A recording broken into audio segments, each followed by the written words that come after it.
fact is, learning how to fight is a luxury. People do not need to learn how to fight. So to make a successful martial arts business, it is very difficult. So I see when schools are open, martial arts schools are open, they are begging for students, begging for customers. And that becomes a big problem when you're dealing with teaching people lethal techniques. And you're just begging for people to join, begging for people to provide people service. It's supposed to be the other way around. It's the people who are supposed to do whatever they can to be accepted into the school. It shouldn't be in the control of the customers and having the instructor or master begging for students. That becomes a big issue, especially when you're dealing specifically with martial arts, because you're dealing with lethal techniques here of combat. And it is similar to, say, law enforcement. There could be a lot of people that want to be in law enforcement, but if they didn't have interviews and criteria, background checks, and drug tests, criminal history tests, psychological tests, lie detector tests, if they didn't have a standard for these people to meet in order to become police officers, there'd be a lot more corruption than there already is. Then you'd have all sorts of people being police officers, and you'd have many criminals being police officers. It'd be pretty much the whole law enforcement field would be corrupted. It'd be no different than an organized gang or a highly organized mafia. So when you see martial arts schools, they're trying to stay alive, trying to stay in business. They sell the art, and they do whatever they can to profit so they can pay the rent, to pay the bills. And that's a big issue, because really it's supposed to be the other way around. And likened to colleges, big universities, they are selective, very highly selective. You know, Harvard, Yale, and these big name colleges are highly selective,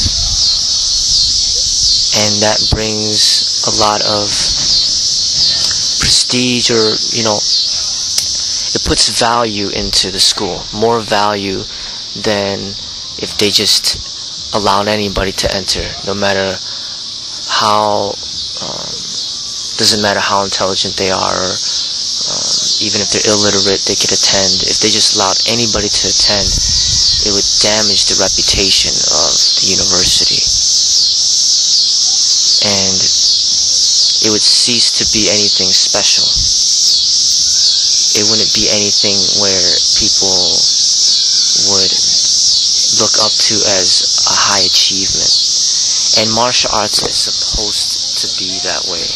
Martial arts is supposed to be something where it's for selected people. Not everybody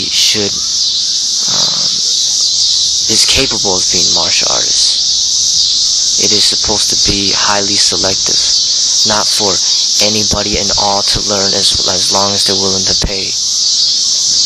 And that becomes the biggest issue when a martial arts business becomes commercialized. Now they have a rent that they have to pay, and they have to make have at least a certain amount of students in order to just stay running, and then they have to get more students on top of that just to make some profit.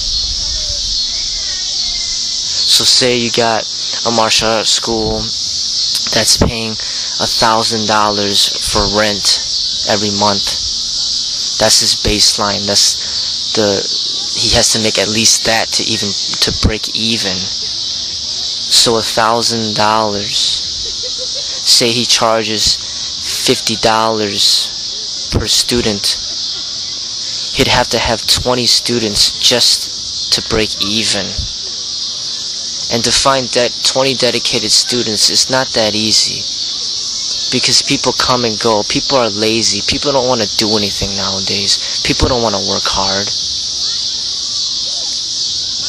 You see, most of the population is unfit, overweight. They don't want to work hard. So to have people pay you and then have you make them work hard on top of that, it's a lot to ask for these people. So a lot of them will maybe start, give it a try, and then they quit. A lot of people don't have what it takes. So to even find 20 dedicated students is difficult. And that's just to break even. So then you need more people on top of that to make a profit. So imagine if you found 20 students and you got to pay $1,000 for rent every month, and you're working hard 40 hours a week and you're not even making anything because you just breaking even, so you're working for free. So this is the dilemma in martial arts. It is a luxury, and not a lot of people can afford it. People, $50 a month is considered cheap, but it's hard for an instructor, a martial arts instructor, to make a living teaching, because this is not something that is needed by society. Police officers are more needed. Security is more needed. But martial arts instructors, it is a luxury. So you see a lot of these schools, they will do whatever it takes to survive, and they will accept anybody. And because of this, a lot of people may be learning martial arts that shouldn't be learning martial arts. A lot of these instructors may be teaching people that shouldn't be taught, and what ends up happening is it could create more hatred and violence and anger. It's not benefiting society. In order to benefit society, the instructors must be selective. But if they are not selective and they just teach anyone, there becomes a problem. The society, people, human beings, they need food. So that is something where it's easier to make money because people need to eat. People need a place to stay. And when you see it this way,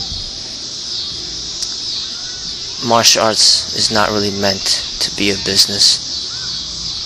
But with the commercialization, people getting very attracted to this competition fighting,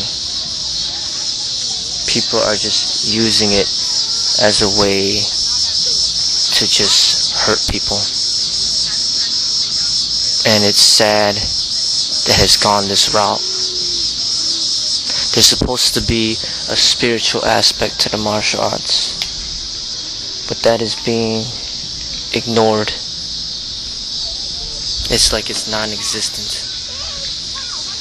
And you see they have something separate like churches for spirituality. But you see,